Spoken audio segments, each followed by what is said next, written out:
Hola, por aquí nuevamente con ustedes.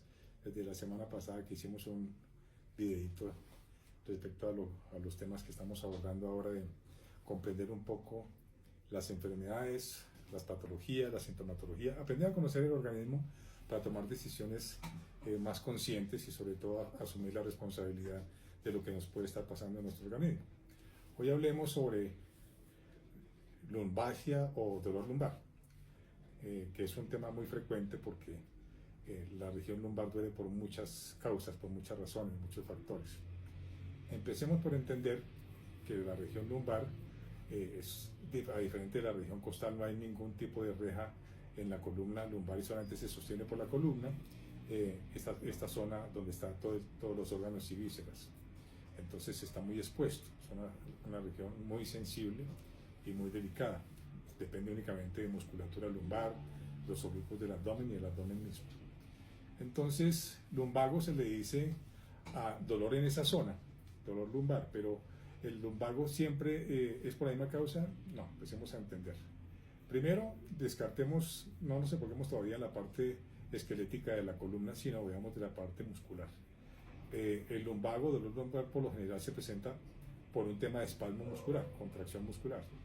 Y esa contracción muscular suele presentarse por malos hábitos posturales en su mayoría, donde permanecemos mucho tiempo en la misma postura, no hacemos pausas activas y entonces se producen esas contracciones musculares por estar tanto tiempo en la misma postura y el músculo tiene que estar sosteniendo prácticamente nuestra verticalidad. Entonces esto produce retracción y produce dolor, y usualmente estos lumbagos suelen ser transitorios cuando ya se cambia la postura o por lo menos se relaja el músculo, entonces ya este lumbago puede pasar en algunos pocos días. Algunas veces se requiere algún relajante muscular, otras veces algún masaje, otras veces calor local, en algunas oportunidades frío, y de esta forma se resuelve. Pero es que es bien complejo esta región lumbar y los dolores son multicausales. Entonces, primero enfocamos en la parte de los espasmos que se pueden producir por lo que les decía, la postura, una postura inadecuada, sobre todo con esas sillas que se mueven mucho, las famosas sillas ejecutivas. La columna al no estar sostenida y estar todo el tiempo pendulando, entonces va a producir retracción en la parte muscular y va a producir contracción en algunos músculos específicos, y eso va a producir dolor a corto, mediano o largo plazo. Luego tenemos la inestabilidad en la columna, porque si hablamos de la posición vertical, una posición vertical inestable o maleable o móvil va a estar constantemente en utilización de contracción, retracción, contracción de la parte muscular lumbar, y eso puede llevar a que los músculos entren en espasmo, y el dolor pues obviamente, como les dije, puede ceder fácilmente. Pero también hay otras causas que son interesantísimas de tener ahí, es la sostenibilidad de la columna en la posición horizontal, es decir, cuando estamos acostados.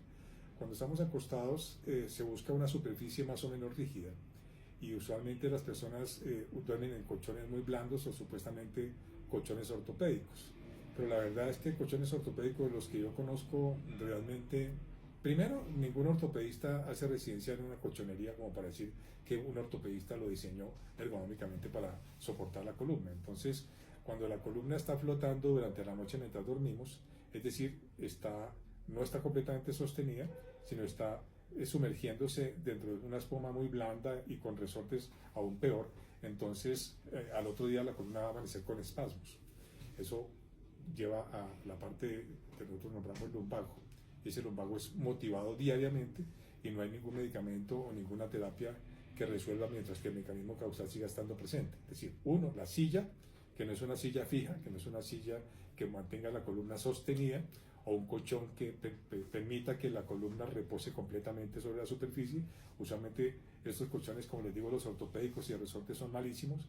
Más bien hay que buscar como un colchón que sea semirrígido, como los colchones de casata, que es de espuma densa o de espuma aglomerada. Eso ayudan muchísimo, hay combinaciones incluso. De esta forma entonces corregimos el mecanismo causal, porque de nada sirve que yo no corrija la causa y tratar de buscar medicamentos o tratamientos que resuelvan ese problema que yo mismo estoy motivando. Entonces, causa 1, silla; causa número 2, colchón. Ahora, la parte de la descompensación muscular. Si yo tengo una musculatura abdominal muy débil, pues obviamente la musculatura lumbar va a estar más comprometida, y entonces cualquier postura, cualquier movimiento, cualquier mínimo esfuerzo va a producir espasmo, incluso hasta esguinces en la región paravertebral o en la región lumbar, que es la misma, de lo que estamos hablando. Entonces, tercer punto, además de la silla o el colchón, el fortalecimiento de la musculatura abdominal. No necesariamente tienen que matarse haciendo miles de abdominales como suelen recomendar los gimnasios. Ejercicios para fortalecer la musculatura abdominal son cortos pero con esfuerzo, son de corta duración, unas repeticiones cortas con algo de carga para que la musculatura abdominal permanezca fuerte. Estamos hablando solamente de la parte muscular. Pero ¿qué otras causas llevan al dolor lumbar? Primero, hablamos de la parte muscular, ahora hablamos de la parte de la columna. Cuando la columna por sobrepeso, obviamente el tren superior va a generar una carga superior sobre las vértebras de la región inferior, o sea, las vértebras lumbares, y eso va a producir un leve aplastamiento o un mayor aplastamiento de los discos intervertebrales, y eso va a producir pinzamiento de los discos que van a irse hacia un lado, y es lo que nosotros llamamos una posible hernia discal o una disminución de espacio que puede pinzar algunos de los nervios que pasan por los laterales de la columna, principalmente el nervio ciático.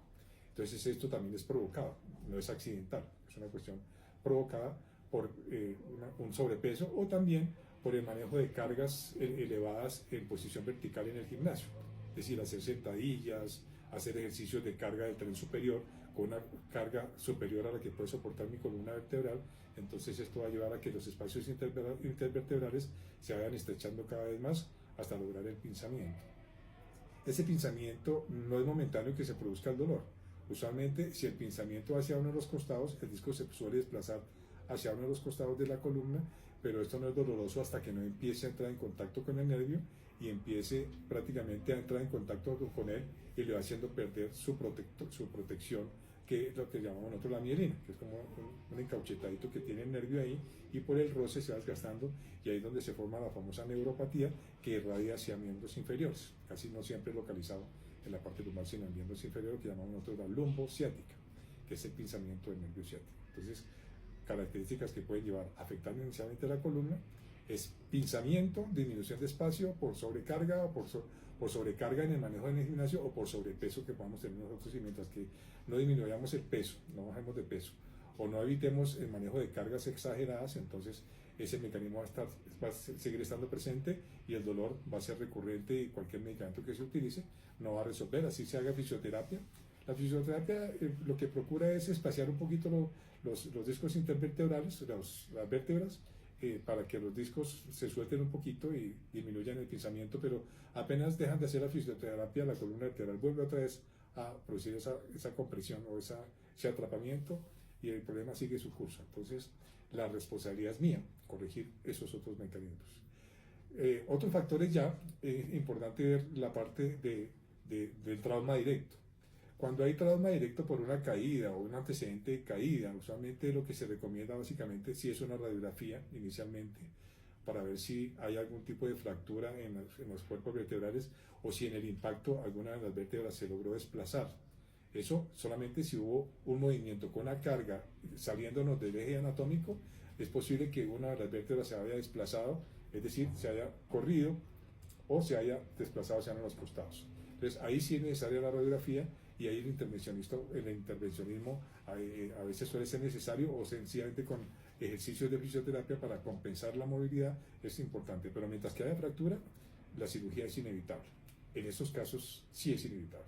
Pero mientras que haya solamente lesión de tejidos blandos por atrapamiento, entonces allí la intervención quirúrgica realmente no es que sea muy funcional, porque habría que poner como un andamio entre las vértebras para espaciar los cuerpos vertebrales y de esta forma disminuir el atrapamiento del nervio, o que el disco vertebral se vuelva a ubicar otra vez en el centro.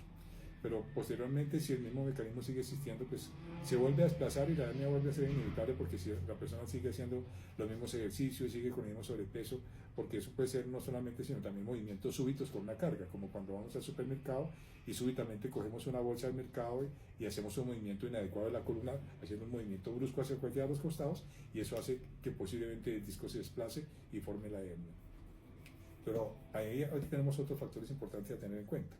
No solamente la parte muscular, sino ya estamos hablando de la parte de la columna vertebral.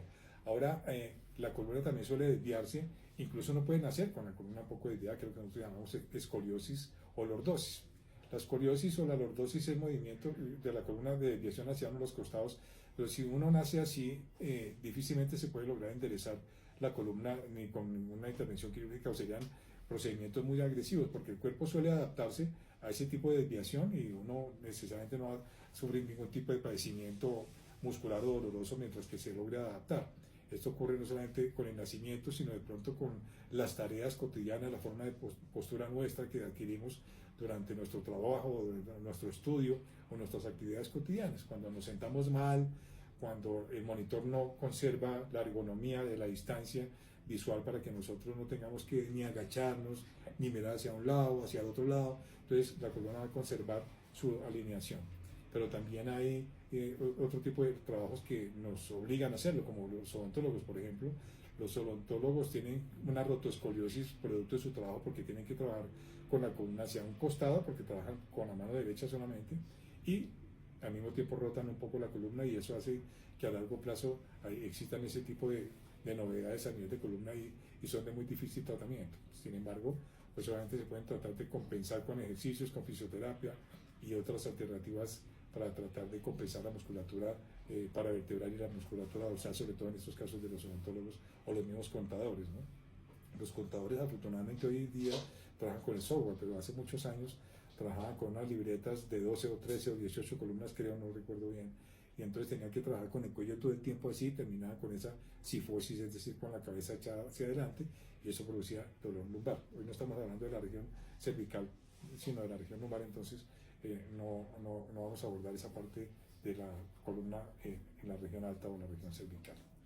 Entonces he dado las pautas para que vayan entendiendo cuáles son este tipo de razones que pueden llegar a producir esa patología dolorosa, y veamos las alternativas. Obviamente las alternativas para el lumbago siempre son conservadoras.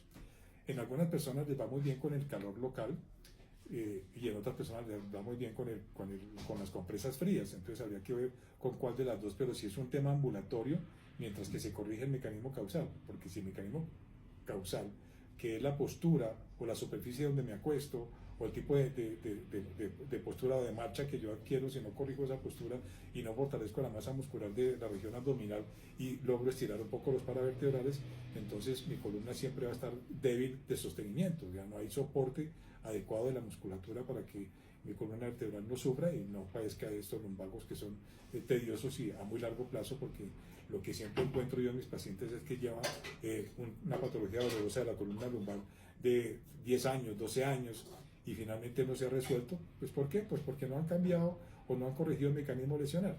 Entonces, corregirlo es nuestra responsabilidad: postura, cargas, repeticiones, soporte de posición sentado, soporte en la posición acostado, para que la columna esté bien apoyada y esté sostenida, que no esté maleable, que no se esté moviendo para un lado y para el otro. ¿De acuerdo? Entonces eso es importante. Ahora, factores adicionales que se presentan en la región de la columna que pueden ser dolorosas.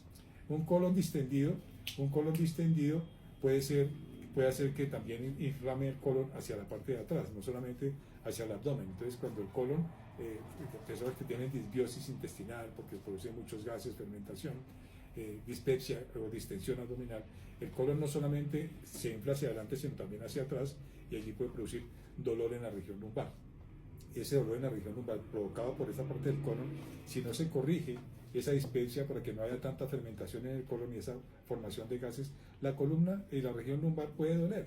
Eso lo corregimos obviamente con la parte digestiva, enzimas digestivas, una combinación de alimentos adecuados, no consumir alimentos que produzcan ese tipo de distensión por fermentación, y ya con eso resolvemos esa parte de dolor derivada de la parte intestinal.